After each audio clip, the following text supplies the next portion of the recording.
Hello, powerful people, and welcome to this special event brought to you by the Power at Work blog, which is a project of the Burns Center for Social Change at Northeastern University, and our friends at Union Built PC. My name is Seth Harris. I'm a senior fellow at the Burns Center. I'll be your moderator for tonight's event, which we've entitled Using Technology to Manage Union Grievances. The very good news is that I'm not alone. That would be boring. I'm joined by an expert panel to address this very complex but I think very important topic tonight. The panel is the following: Nick Hawkins, who's in the bright red CWA shirt to my left, I guess. He started his career as a telephone lineman with Bell South. After serving as a union steward, he was elected local vice president. He later went on to serve 3 terms as his local union's president in Louisville, Kentucky. In 2015, Nick and his family relocated to Atlanta, Georgia, where he began serving as assistant to the vice president of CWA's District 3. District 3 represents 55,000 workers across the southeastern United States at employers like AT&T, CenturyLink, Windstream, American Airlines, and others. So, Nick, really a pleasure to have you. Thanks for being here tonight. Thanks. Glad to be here.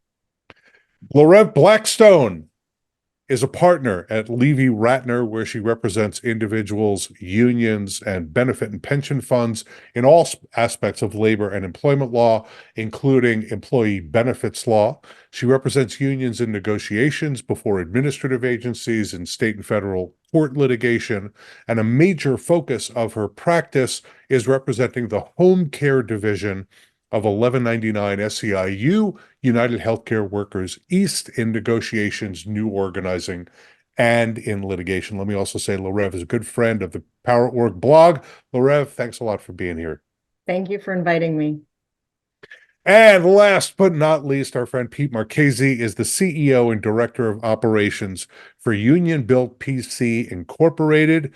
Pete has been a member of CWA Local 1101. Hold on, everybody. For 50 years. Don't let that baby face fool you. 50 years. He holds the title of Chief Steward.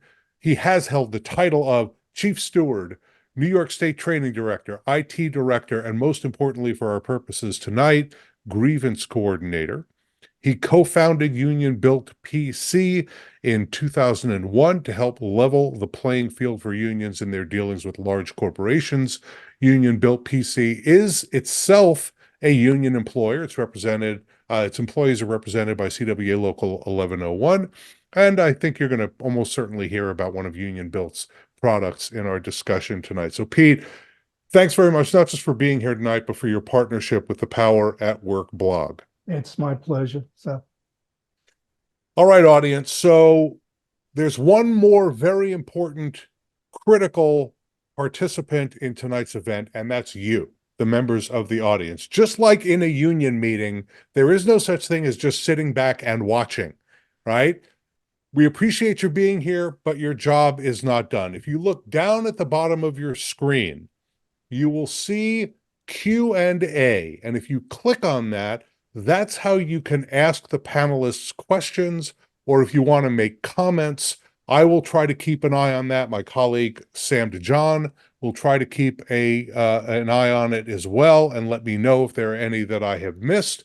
If we don't get to your questions during the webinar, we'll parse them out to the panelists, and they'll try to follow up with you afterwards after we conclude the conversation. So don't just sort of watch us. Start thinking about the things that you really want to know, and then ask us the questions that'll get that information out. All right, that's enough with the preliminaries. Let's dive right in. And Nick, I'm gonna start with you, and we're gonna start right at the beginning of the grievance process. That's what we're talking about tonight, is the union grievance process. And I just want to make sure that everybody's using the same language. So when we talk about grievances, very broadly speaking, we're talking about a union-represented employee who has a complaint that their employer has done something wrong that the employee wants the union to help remedy. So, Nick, an employee has a complaint, a CWA represented employee has a complaint, they bring it to their union representative, could be a union steward, could be a grievance committee chair. There are others who take on this role, of course.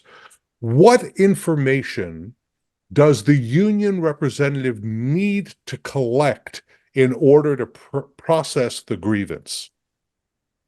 Yeah, so the way we try to handle it is to get enough information to take a grievance from start to finish. Some grievances might be resolved with a steward talking to the employee supervisor.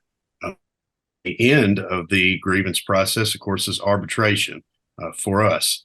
So what we try to do is collect all the information that would be required from start to finish. And the most important thing is a personal statement from the grievant in their own words saying what happened. In addition to that, we'll need, of course, the grievant's full name, their mailing address, phone number. Also important now in large companies is an employee ID number, their seniority date, the department that they work in, name of their supervisor, etc. Now, let me just ask, as you're getting ready to proceed through the steps of the grievance process, are you not just talking to the complainant, the union member who has a complaint? I'm sorry, I broke into lawyer language there. I'll try to stop doing that. I'll do that more with Laureve. But when you have the employee who's complaining, you talk to them, but do you also talk to coworkers? Do you talk to the people who sit on either side? Do you talk to the people on the team? Or does that come later on in the process? Yeah, sometimes we collect that information on the front end. The form that we use actually has a backside that's where you can list potential witnesses for the grievance. And then oftentimes it won't be just an individual filing a grievance. It could be an entire work group where, the employer has made a change and every single employee in the work group has filed a grievance over the same issue. Right, sort of a class grievance, right? A bunch of people bringing a grievance about an issue that affects all of them. So traditionally speaking, how have union representatives captured all the information that the employee wants to share with them? And how are you using technology now to capture all of that information? So when I first started in my current position in 2015, I went from a local representative for a union to a regional or district position, which was sort of a big jump. But when we got to the district office, we had several state offices throughout our district. And our commitment when we ran for office was to better serve our membership, to handle grievances in a more timely manner, and make sure members got the representation that they deserved. When we came into that position, we attempted to try to work towards that and came to a quick realization that that was going to be a tall task. Every state office had— Why? Well, let me stop you. Why is it such a tall task? Because at the time, every state office that we had their own way of tracking grievances. They were done on paper spreadsheets or hand ledgers in some cases. There was no consistent method to track the timelines for grievance resolution or the issues that were being grieved. So in our quest to try to serve our membership in a better way, that's where we linked up with Pete and Union Built PC and worked with Barry Diedrich, who I want to say is just absolutely fantastic. Barry took us all the way through a process of custom building a Grievance Manager program specifically designed for us. So let me just say, it's not enough just to have the employee side of the story, right? And that's what you were describing to us, is that you get the complainants or the complaining employees' statement, description of what happened, sort of their story about what it is that happened. I got harassed. I got assigned work that I'm not supposed to be assigned. I was told to stay overtime when I shouldn't have had to work overtime, whatever the grievance might be. Safety and health is not the way it's supposed to be on my line, in my office, wherever it is. So you have the employee side of the story, but then there are two other things, and tell me if I'm wrong here, Nick, you're the expert and I'm just a lawyer, but there are two other things I think that the union needs to have. One is you have to match the employee's complaint to a provision of the contract. Because in order to have a formal grievance, right, there's got to be an allegation that the employer has violated the contract, a valid, legitimate grievance. You got to be able to say, well, the employee says you did X, the contract says you're supposed to do Y, that's a violation of the contract. Now, of course, sometimes unions intervene, even if it's not a violation of the contract, and you're just advocating for your members. You go to a supervisor and say, hey, stop being such a blankety blank. I'm sure you would only say it politely, of course. But in order for it to be a formal grievance, you have to link up the employee's story with a provision of the contract. The second is, it would be helpful for the union to know, and this is, I think, what you were getting at with the spreadsheets and the way everybody tracked their grievances differently, but it's useful for the union to know if other employees have complained about that same provision of the contract, right? Because there's two reasons for that. One is an earlier case might be a precedent for this case, right? You're not supposed to give overtime to this group of workers. You did it before. We complained, you said you would never do it again, and now you said you did it again, right? So there's a precedential effect. The second is that if a contract provision is ambiguous, and I'm not making any accusations here, but we all know every now and then a union contract with an employer, collective bargaining agreement, has some ambiguous language in it, right? Maybe because it's 2:00 in the morning and everybody's getting tired and you just want to seal the deal. So you sort of fudge a question, whatever it is. So you have a provision of the contract and there's lots and lots and lots of grievances under it. That then turns that into not just a grievance issue, but also a negotiations issue. Okay.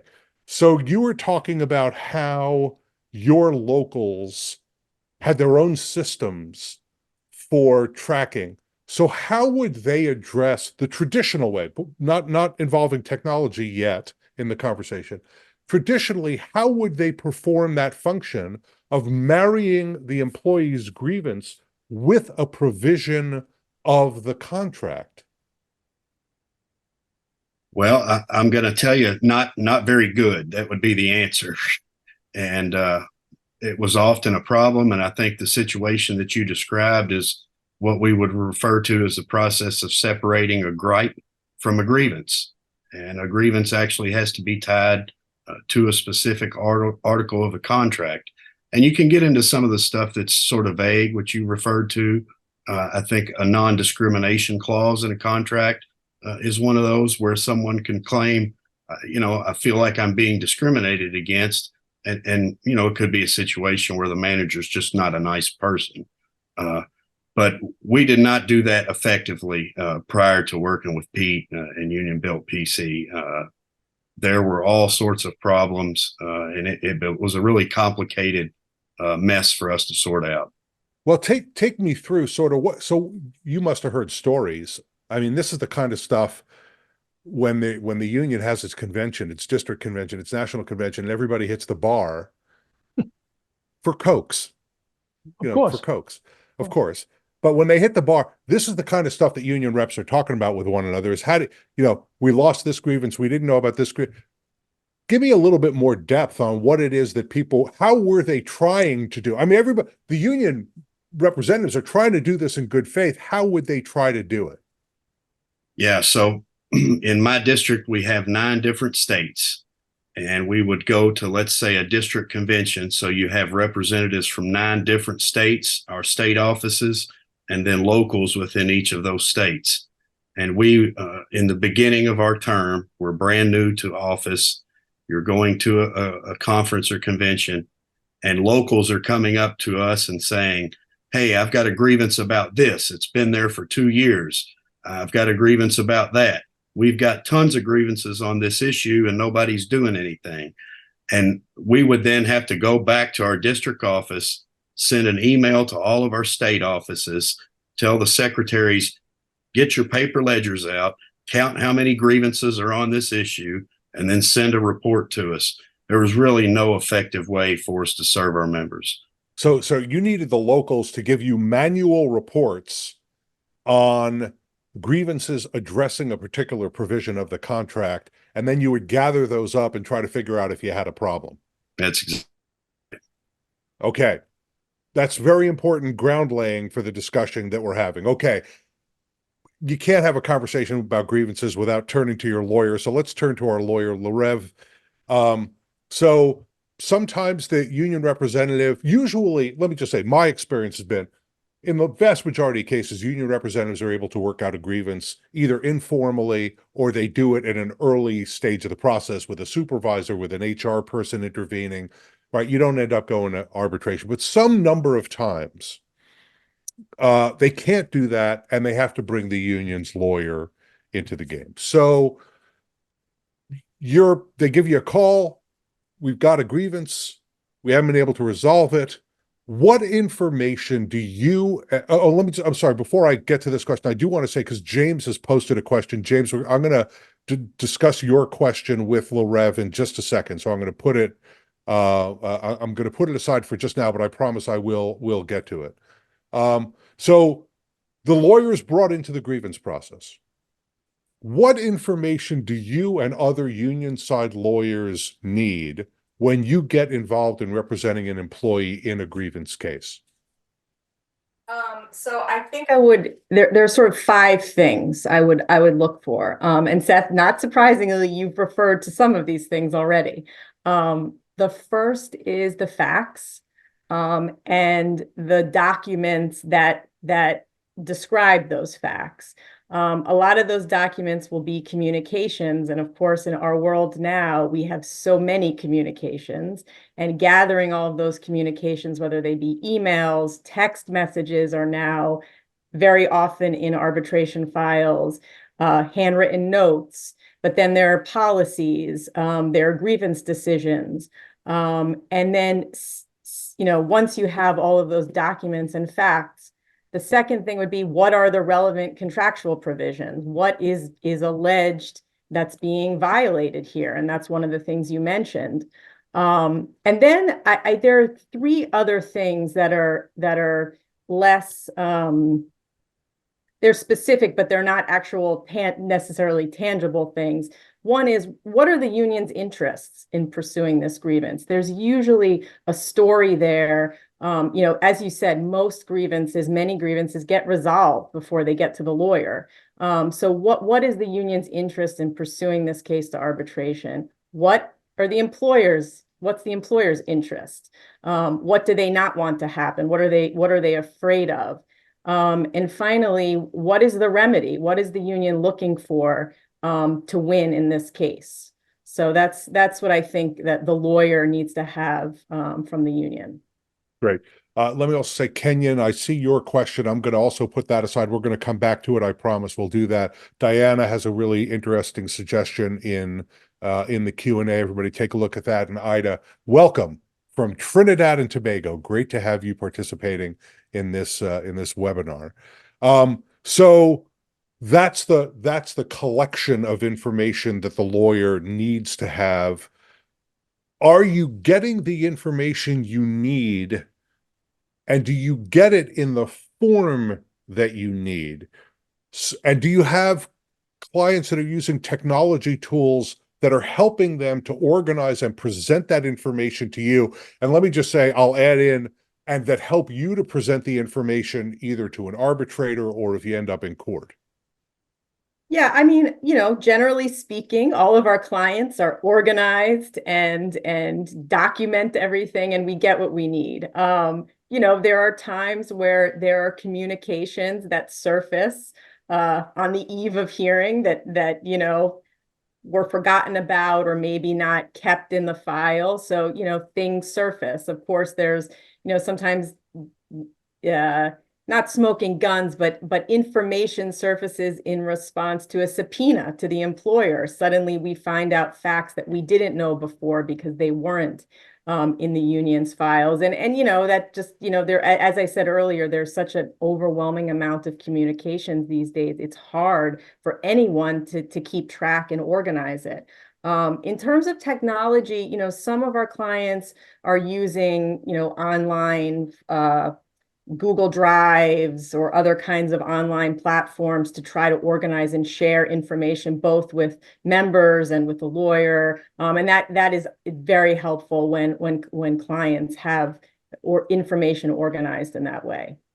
And there, when you say sharing it with the client, sharing it with the worker who's the complainant in the case, or is that for you to share with the union?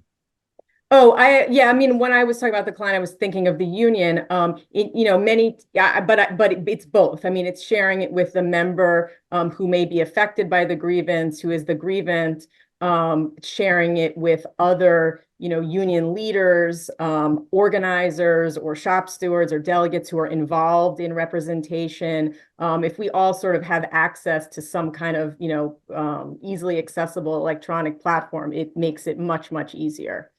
Great. Okay. So now I'm sorry, go ahead. I didn't mean Yeah, to no, I was interrupt you. going to say, and I remember this was in a case of not an arbitration, but in a board hearing where I had my client, the union, sign, like in real time uploading new documents that we needed during the hearing. And, it was incredibly helpful. Yeah. So I want to now just turn to one question. I have one more question for you, Laureve, but I want to turn to one of our audience questions. Kenyon asks, and I know you don't do railway labor work, Laureve, or maybe you do, and I don't know about it. No, I But don't, unfortunately. that's okay. But what Kenyon is saying, I think applies even if it's an NLRA jurisdiction. And his question is that he's currently filing grievances for, he says with members, but I assume he means for members under the Railway Labor Act. He's at, I guess, at an airline union. And they have over and over and over found management has violated the contract, but they still get denied at all stages of the arbitration. What can they do to stop that from occurring so they don't have to take every grievance to arbitration?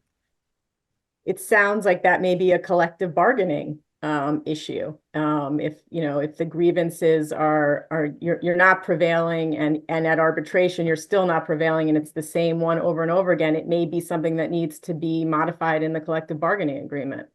Spell that out a little bit. What is it, as you hear that description of the problem, tell me what you think you're hearing is wrong with the contract. Is it that the union thought it got something it didn't get? Is it the union and management are just disagreeing about it and they go to the arbitrator and the arbitrator wants to stay in the contract and so they go with the employer?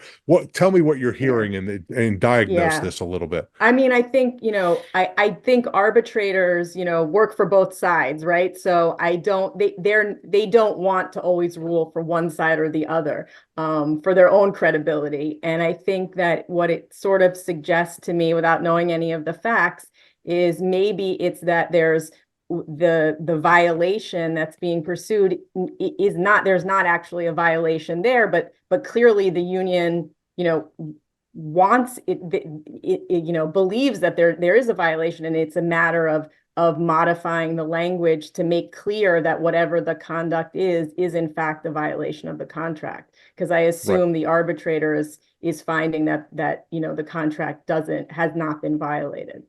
Right. And the question was, how do they solve the grievance before they get to arbitration, if it's possible to do that? But if management is absolutely intransigent and saying, no, the contract says X, you think it says Y, we think it says X, we're not going to agree to this, that also would be a collective bargaining issue. You need to have unmistakable language in the contract. But let me just say, everybody who's ever worked with a union knows that's really easy to say. That's really hard to get. Right. Because the question is, what are you going to give up for it? Are you ready to strike over it? Are you ready to go work to rule? I mean, that becomes then one of the big issues in the negotiation. Okay. I want to ask you one more question, and picking up on the conversation I had with Nick. There is this very close relationship between collective bargaining and grievance handling, because of course, grievance handling is all about enforcing the contract. It is a process whereby you interpret and apply the contract. What do unions bargaining committee and the committee's lawyers need to know about grievances in order to solve chronic or serious contract related problems like the one we were just talking about that James brought up for us, or Kenyon brought up for us. I'm sorry.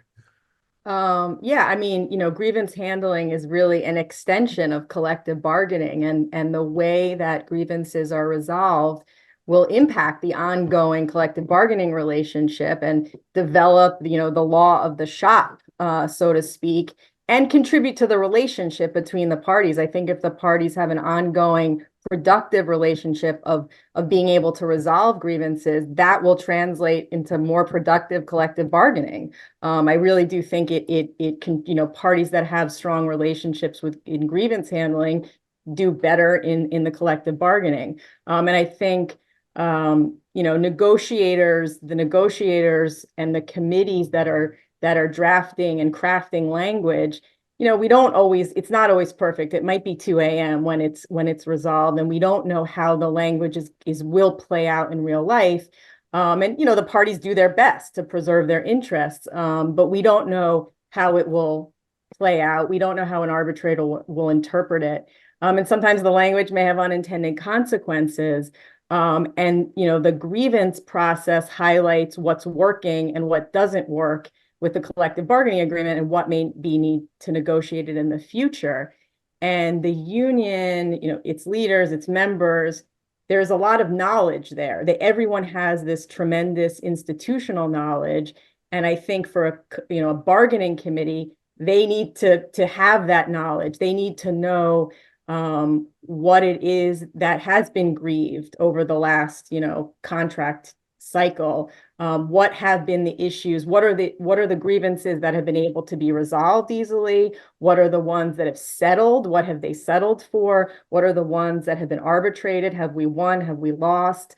And that can inform the committee in crafting proposals. And you could have a situation where a grievance is settled, and it's settled for something that the employer wants to be non-precedential, but it's actually something that's on the list, the committee's list of changing in the contract. And so knowing, that the union was able to get a settlement that included a particular item can be informative for the committee in trying to craft a proposal and try to win changes in contract language.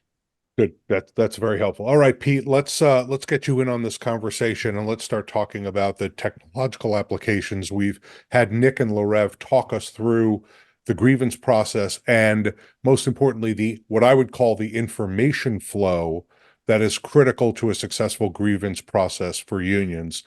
When you hear the phrase information flow, that's usually a place where well-chosen technology can improve efficiency, it can improve timeliness, it can improve effectiveness, it can improve comprehensiveness, information gathering, those kinds of things. So, Pete, what are the phases of the grievance process where a smart technology application can add value? Well, you got a few phases, and the first is the initial information entry, which is very important. Technology should be designed to save time, reduce errors. For example, our Grievance Manager integrates membership information so that simply searching and selecting a member's name via dropdown auto-fills all their personal information. And let me tell you, this is a real time saver for union staff, which they need. Another way technology adds value is by using categorical information to steer the process. For many unions, step procedures and timelines differ by contract or type of grievance. And Nick knows that. He's dealt with that. An example of that would be disciplinary grievances, discharge, suspension. They will usually have different forms and letters as output. When the type, unit, and contract are selected on the first entry screen, our Grievance Manager can vary requirements on the other screens depending on the choices selected. So it automatically fills those forms in, which is very helpful to the people. Well, let me just, I want to stop you there for just a second. So what you're saying is, because the contract has different timelines for different kinds of grievances, what technology can do is, in addition to pre-populating the document, when you choose the category of grievance, assuming you know what it is, but I usually have a good idea from what the story that you've been told. That gives you information about what the timeline on the grievance is and maybe what the process is, and maybe it creates for you a list of questions that need to be asked. Do I have that right? Yeah, well, our software does not ask the questions, but it fills out the forms that gives them the information pertaining to that particular contract, article, section, citation, or whatever. Helps them tremendously in figuring it out, because each district and local may have different disciplines, they call them sometimes, where the contracts vary greatly. So, and that's the key point there. Additionally, we also offer automated and configurable due date alerts, which are, and you can get that by email or text. We have internal calendars that can port to Outlook or Google Calendar, internal messaging, and auto-generated PDF forms and letters that replicate those expected or required by the employers or by the state, if it's a local that deals with the specific state. Okay, wait. You broke into acronyms, which we have to be very, when we're in union world, we have to be very careful about the acronym. Sure. What is it? What is an EDF form? It is a form where documents are processed. PDFs are just documents, and that's all they are. Oh, and PDFs. Did you say PDF? Yes. That's old man hearing. That's my fault. I thought you said EDF. No, PDF it's forms. PDFs. It's just But a way of capturing Seth, documents. I was going to explain it to you. An example might be one of our clients is the National Association of Letter Carriers, and they have to fill out a few forms, and it's got to be specific. So what our Grievance Manager does, it pulls the data directly out of Grievance Manager onto the specific PDF form that we mimic for the state or the feds or whatever, even to the point where some of these forms, as you well know, have check boxes, or maybe you have to put an X in, and they're very careful with that, and also the radio buttons, and it'll do either or. And it saves them. I mean, if you had to fill that out by hand, you know how long it takes. And then there's of course, there's the data reporting side, which can vary and be very enlightening about the long-term trends of grievances. And that's important also. That was what Nick was talking about earlier, Yes, when he said exactly that you have to do these data calls out to the locals and say, okay, everybody, provision 2-4, tell us what grievances you've had, give us whatever information you can.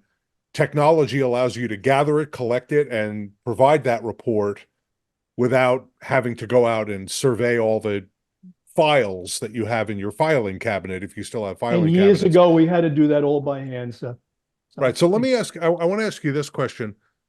So in some cases you have the employee's statement, which is, as Nick said, is the centerpiece of the complaint, of the grievance. But as I asked him, and he agreed, that some number of times you're collecting other information. You're collecting it from other employees. You're collecting, you know, if in the worst of cases, you're collecting evidence in a safety and health circumstance. You're maybe taking pictures. You might even be taking statements if you're getting ready for Laureve to get in the game. You might be taking statements from other workers about, oh, I saw this happen, I saw that happen. The supervisor said the same thing to me. Whatever. How can technology gather all of this information into a single place and then process it so that it's available for Laureve if she has to do an arbitration, or Nick and his representatives if they have to go to management? Our software allows all document input, no matter what, pictures, videos, statements, no matter what, and it's associated with the specific grievance. So when they go right to that particular grievance number, there's the documents available to them, and they can have an unlimited number of documents. Okay, so which helps the lawyers tremendously also. Yeah. Well, let me say, unlimited documents makes me a little bit Sure. nervous, because I can imagine in some cases that's actually true. Okay, so I want to follow up on the conversation I had with Nick about connecting grievances to contract provisions, right? Because that's what makes a complaint into a formal and official grievance, is that the employee is saying the employer cheated me in some way or did something they shouldn't have done. and the union representative says, okay, we've got a provision of the contract that applies to this. This is another place where I think technology can pull out information that unions need in the grievance process. Tell us a little bit how that can work. Sure. In our Grievance Manager application, we incorporate contracts into the application itself. The full contract. So you upload, so the contract is uploaded into the system. Yes. Okay. Is it just, can I just ask mechanically, how do you do that? We do it via a CSV file where we break it up to section, citation, article, and it makes it, listen, it's labor intensive depending on how big the contract is, but once you get it in, it's very easy to make changes on it. And then the full contract is made available via PDF, linked from the appropriate screens. And the site, what's cool is the citations are usually searchable by keyword or phrase. And they set up in the application to pre-populate the other screens to make it easy for people. In fact, we have a Teamster local in the Midwest. They use Grievance Manager, and they have over 300 contracts incorporated into it where they can break it down. Teamsters deal with a lot of businesses and stuff like that. CWA District 213, which has pretty much the same application as District 3 has about 89 contracts on it, and they can pull it, and it makes it a lot easier for the process. It does. Okay, so I want to the piece I'm focused on is marrying the worker's statement to the contract provision. What is the process by which, does it happen automatically? Or does the grievance representative have to search the system in order to find the contract provision? Well, the grievance representative would have to know what is the section of the contract that's been violated. So he's got to go into the software knowing exactly. I mean, it's as simple as, if he doesn't have electronic media where he can go up on it, he or she should have the contract in their back pocket. You pull it out, you find out what it is. You're going to make a determination. Once you do that, it sets the software to address it in the correct way. But you have to know what violation of the contract it is. So the software doesn't allow searchability. It doesn't search the contract for the yes, grievance it can. representative. Yeah. Oh, online. So talk it can. about, so how does that work? Well, when they go into it, the PDFs that it's on, we make sure that they're searchable. So when you have a searchable PDF, you can put in keywords and pull it out. As long as you have electronic media, you can assuage it either way. And right. I'm sorry. No, I was just going to say, so if the worker comes to you and says, I was discriminated against because of race, the grievance representative can search race discrimination or just discrimination, and that will pull out the contract provisions that relate to discrimination. And then they've got to sort of look through them to see which one is relevant in this particular case. Correct. Do I have that right? Correct. They have to know what section of the contract has been violated. Okay. So now I want to ask you the big question. You know, I'm not saying that unions are hesitant to change their processes. I'm not saying that. I want to be clear. But I want to ask, does the application of tech, so let me roll it back a little bit and make a sort of a generalized statement about technology. Technology sometimes can be laid on top of an existing process and just expedite steps in the process. But sometimes technology actually requires a change in the process. It requires you to re-engineer your business process. So that's my question here. Does the technology that you've been talking about with us require unions to modify their grievance process, or does it simply lay on top of that process and expedite the steps of the process? I'll tell you. Is that clear? Is that a clear question? No, I get you. I get you. And that's a great question. What we do is we design custom software around the union's process, and we accommodate whatever they're doing, including the point of replicating the employer's forms, like I said in PDF, And then on top of that, we look for opportunities to streamline whatever aspects we can. And that's in the programming and coding area. So we try to save, we're a union, we try to save our union clients money in building the application also, which I guess a non-union company would not even think to do. So we actually go right to our client and say, what do you need? They tell us. And normally we'll build it for them. I mean, there's some instances we can do it, but we've done a lot. You can ask Nick. I mean, it's a labor of love. I got you. Okay, now you just got yourself in a whole peck of trouble, my friend, by saying we can customize it for you, because we've got a bunch of questions from folks in the audience, that some of which are about customization. They're also about how things function. So I'm not going to take these exactly in the order that we got them, but I promise I'm going to get to all of them now. But I want to start with Diana Corzin's question. And she asks, can you start typing in the grievance? And I assume by that she means putting in the employee's statement. And does it pull up the different sections of the contract that could apply to that employee's complaint? We do that in putting in the complaint. You would either do a form, in other words, pull down a document, or you can go up and type in. And we have drop-down menus. So we deal a lot with the drop-down menus to keep the data within a certain line. And when the data gets dropped down, for instance, like I said, when you're pulling down the union member, it pre-fills the forms, and that does it with the contract sections and everything else. It kind of keeps all those forms straight. If you were going to put in data helter-skelter and willy-nilly, remember what they used to say, Seth? Garbage in, garbage out. Gigo. Okay. So this is a very important membership question, and Nick, I want to get you in on this, and I'm going to get Pete in on this, but Laureve, I got a big question for you coming in a little bit. Get ready.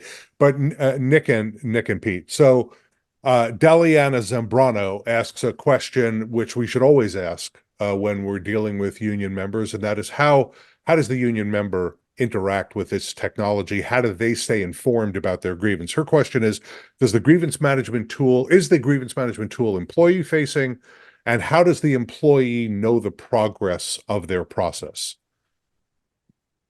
Nick, you want to take it, or you want me? Yeah, I mean, I can speak from the experience of how we utilize the program. And I should mention that the program is really custom built according to how the union wants to use it.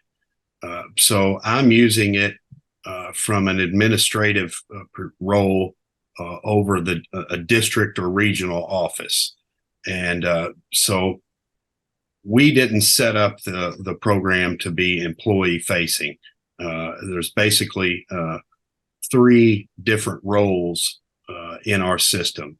You have a district-wide user, a staff rep, who are the people that work for the district office, and then local administrators. And then the local administrators in the Grievance Manager program can set up as many different profiles as they would like to have in their local. So, for example, the district administrator could be the local president, and then every job steward has an accounting grievance manager set up by the local administrator. But we don't use it in that manner, but I'm sure that Pete can speak to how the program could be built to do that. Well, I want to ask you, I don't want to let you off the hook too easily, Nick. Yeah. Should it be set up so that members can at least go into it and find out what's happening with their grievance? Or is that just as easily done with a telephone call or an email or a text? Well, I think there's probably advantages to, I'm always pushing for transparency and members being able to see what's happening in their union. I think we work for them. The trouble that would come about, and to talk about Jenny's question, she asked if we could show the nuts and bolts of the program.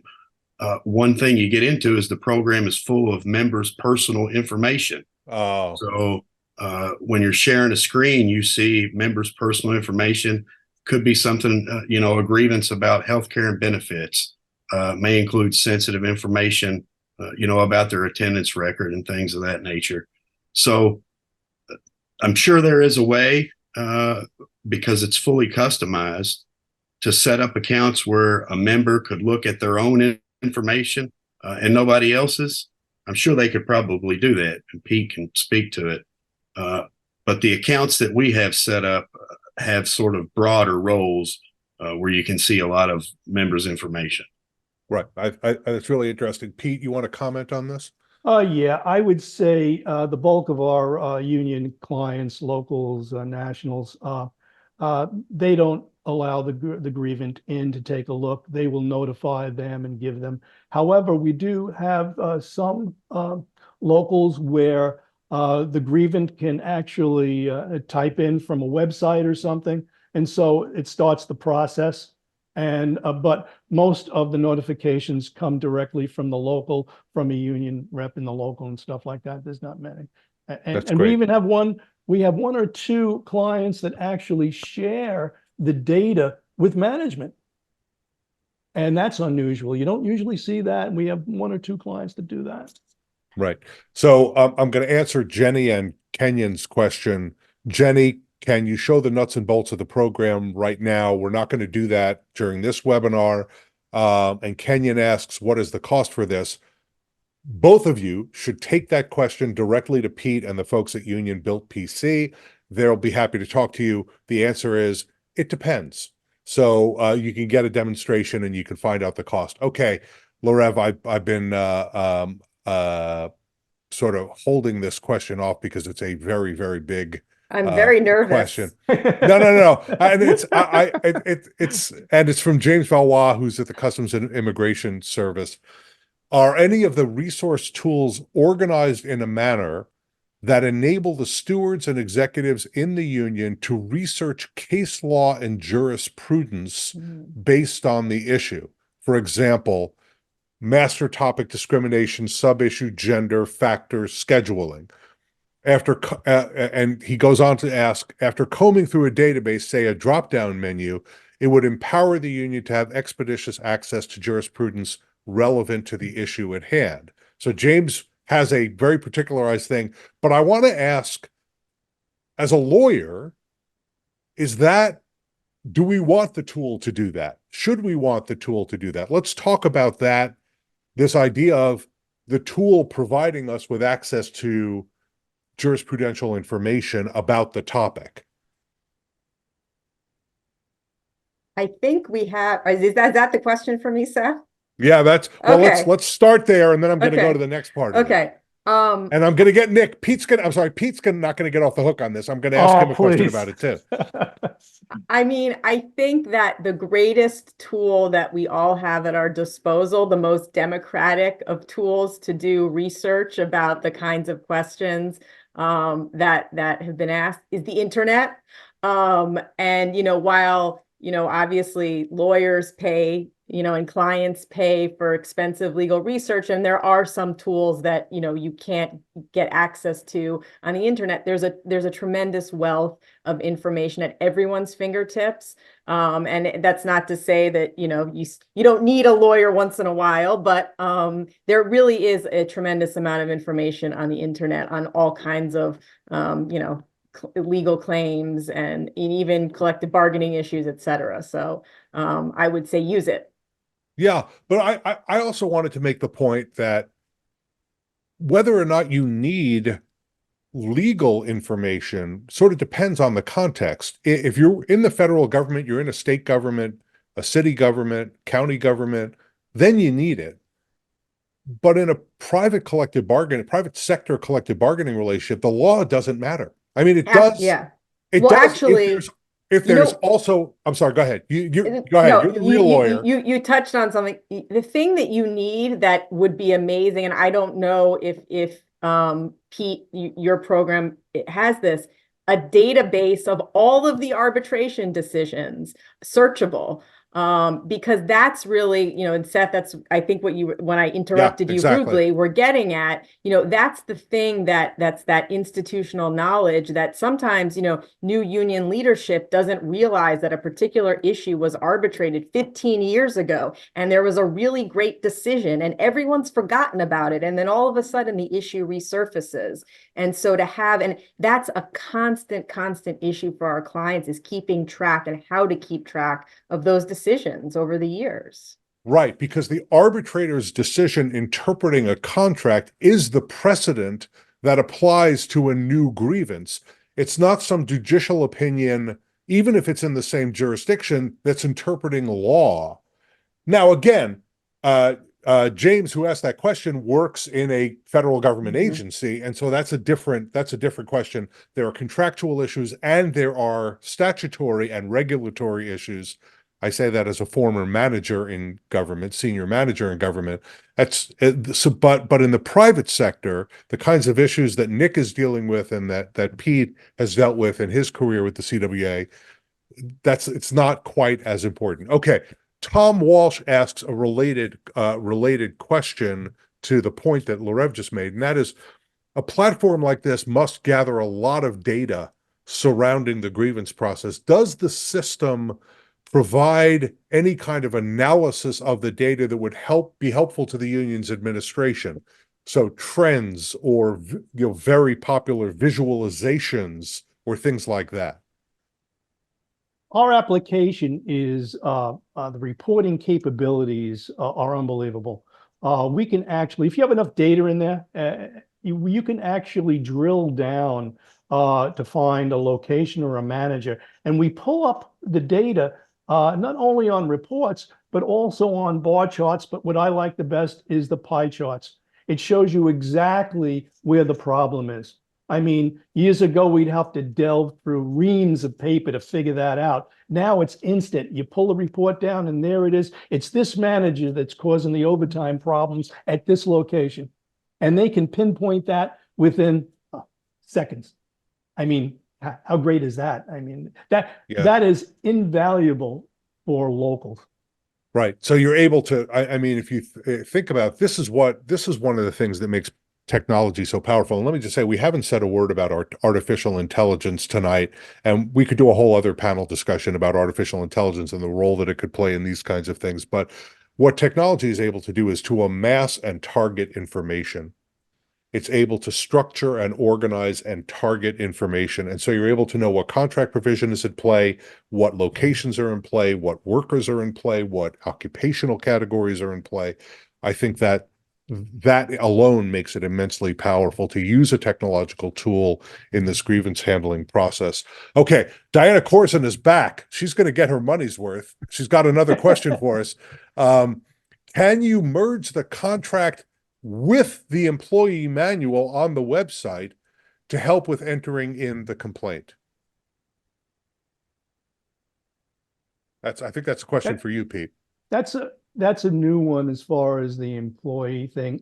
As far as unions are concerned, they're only interested in their contract. I mean, there's provisions that that Verizon used to use where they have their procedures and stuff, but basically the software is set up via the union contract and all about that. Yeah, it doesn't go into the employee manual because the union may or may not want to enforce every aspect of the employee manual. They don't want to agree with the employee manual. Right, because the employee manual is written by the employer. By the employer. It's the rules that govern the workers. Anyway, okay, I got one last question I want to give to all three of you. And I want to invite each of you to give a brief answer. We've got 4 minutes left, so take a minute each, and then I'll wrap us up. When we're talking about using a new technology tool in grievance handling for unions, what should be our definition of success? How will we know that a given technology tool has made union represented employees' lives better? Nick, let me start with you. Well, I think from my vantage point, it really all relates to, are we better serving our members? Are the grievances getting handled in a more timely manner? Are the results of the grievance more effective? And, you know, sometimes it's hard to gauge satisfaction from members, but we can gauge the timelines for sure. And that was important to us. And that's what this technology has enabled us to do, is really speed up the timelines for members to get an answer on their grievance. And then also for us to be more effective from a leadership standpoint at addressing specific issues that we see aren't limited to just one instance, but are more broad. All right, Laureve, same question to you. What's the measure of success for a technology tool to help with union grievance handling? And representatives, sorry, No, go feel ahead. empowered and effective, and members feel the same way, I think it's a success. I think oftentimes, you know, union reps where information particularly is not organized well, they can feel like they're flailing. And they don't want to flail. They're, you know, they're leaders, they're representatives, they want to represent the members. And I think if the technology can empower them to do that effectively and efficiently, it's a success.